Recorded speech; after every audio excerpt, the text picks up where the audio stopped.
Mga awit 15. Ang hinihiling ng Diyos, awit ni David.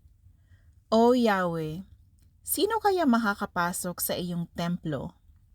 Sinong karapat-dapat sumamba sa iyong burol na sagrado?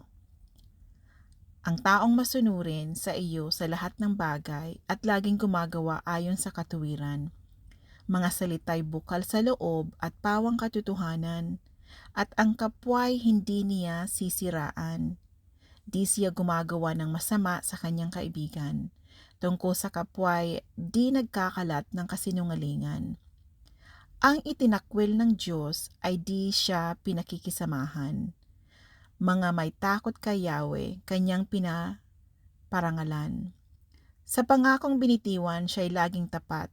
Anuman ang mangyari, salita'y tinutupad. Hindi nagpapatubo sa kanyang mga pinautang. Di nasusuhulan para ipahamak ang walang kasalanan. Ang ganitong tao'y di matitinag kailanman. Amen.